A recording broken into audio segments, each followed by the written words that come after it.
You're very welcome back to the course. In the last lecture, we finished off on our keyword research process. You now have your chosen keywords, which will be the centerpieces for your content.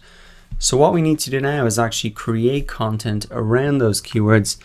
And in this lecture, we're going to get started on that process and really move into the on-page SEO section of this checklist. This is the checklist that you will use every time you write a new blog post or create a new piece of content, because this covers on all of the things that you should have on your page to make sure that it's optimized and ready for the search engines.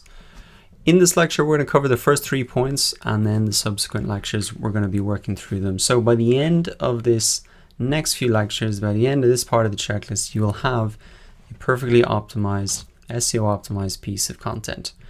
First thing we need to do then is actually come into our website builder and create a new post. So inside WordPress here, it's just posts, add new. It'll be very similar on any other website builder that you have.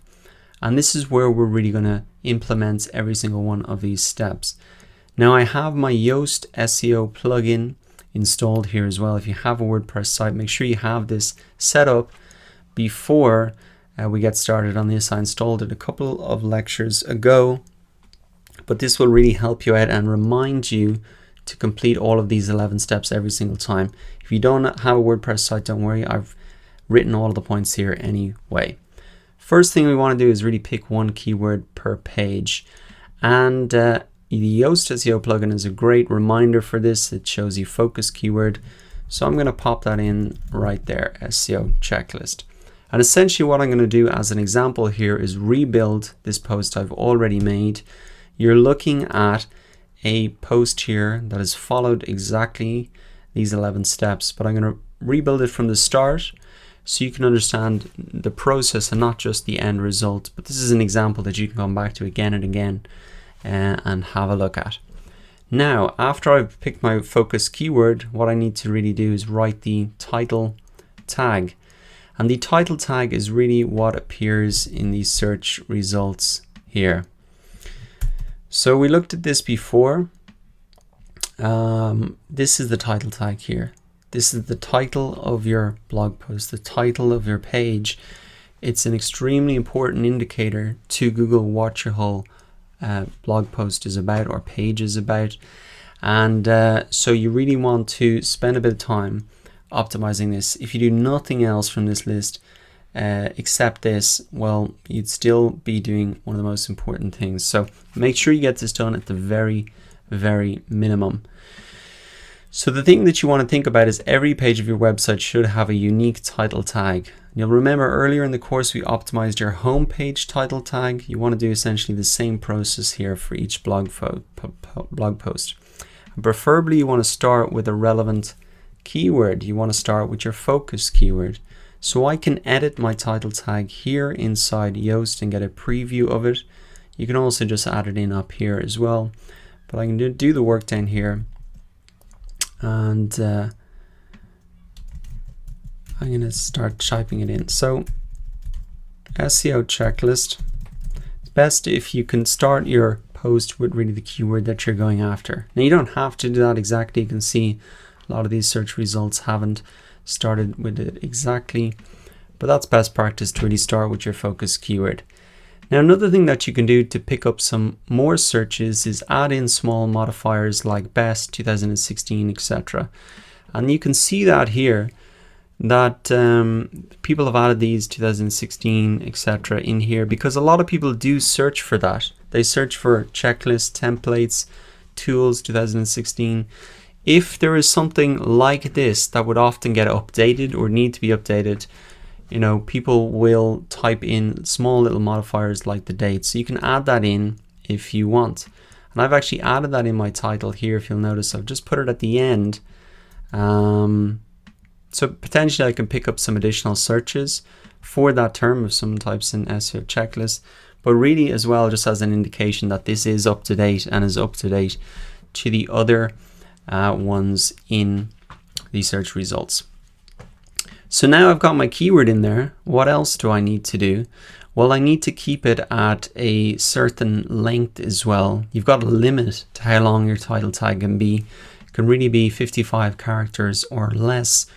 Otherwise, it'll appear truncated in the search results. Let me give you an example of this. I'm just going to type in home insurance. I want to show you about what it looks like if it's truncated. So I think I saw an example here. Where was it? This is what it looks like if your title tag is too long. It shows the title tag, but then it's cut off at the end and you can see the ... Essentially, the title tag here is too long. This company could probably shorten it up a little bit to have the full message within the 55 characters. I think it just looks a little bit more professional, and make sure that you're communicating your message in the frame that you have. Inside WordPress, it'll show you here the exact length that you have. For example, the green is like the good area, and if you start to put in more than that, it turns to red. So you really want to avoid that there. What do you put in here then? I would suggest you really look at the title tags for your competitors as well. Look at what they've done, and you have to think about how can you really stand out. So there are a number of other checklists for me here: 29 points, 41 points, 40 points. So obviously I don't have the longest checklist. I did that on purpose. I want to keep it pretty simple. So I can't compete on the number of points. I don't think that'd be a good idea. So I'm going to try and make it more specific to who this checklist is actually for. And what I'm going to say is SEO checklist for new websites. I actually noticed earlier that this is one of these search terms that I highlighted. It gets 30 searches a month. So I could potentially, after a while, start to rank for this term initially, and then after a much longer time, rank for the keyword SEO checklist. So I can pop that in because it's very relevant to my audience. I think a lot of the people who will be taking this course and looking at the checklist will be brand new websites or looking at it again. So I can just take that keyword, and now I'm really going to be ranking for the longer tail version of this keyword, which is great as well. One other thing I noticed as well, that SEO audit checklist gets 480 searches a month, and so I don't have that exact term in my title, but I can just add this in as well, SEO audits, and people really know that not only can they use this checklist for new websites, but they could also use it for SEO audits as well.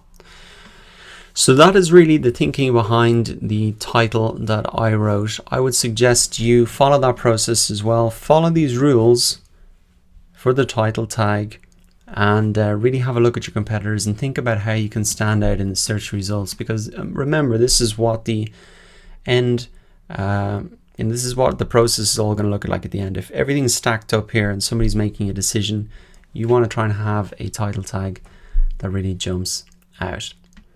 Now after that, let's look at the URLs. The URL is really the URL for the page, and you can see here mine is just / SEO checklist. So how did I actually set that up? Well, inside SEO Yoast here, you can actually just set this, and you can see how this is going to appear. Very easy to do here.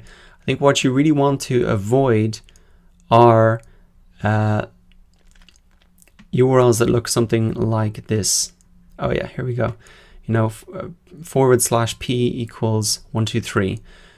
Now you want to make your URLs really human readable, and also if you're trying to make it easy for people to remember / SEO checklist, it's easy to know how to get to the page very, very quickly. So you want to keep these URLs as short as possible. By default, what will happen is your whole title will be put into your URL here, but you can just shorten it down to the main keyword, so you can make it easy for people to really get there and remember it. Now I know I have quite a long domain, but if you have a shorter domain and you just say / whatever it is, you can almost say that to people and they will know where to go.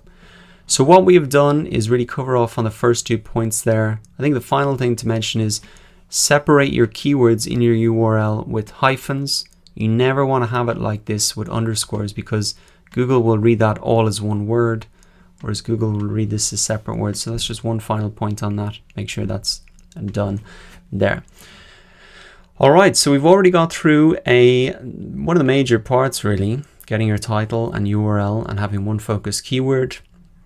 I'm going to wrap this up now, and in the next lecture we're going to focus on meta descriptions. This is what really appears here in these search results, and getting it right can massively boost your click-through rates.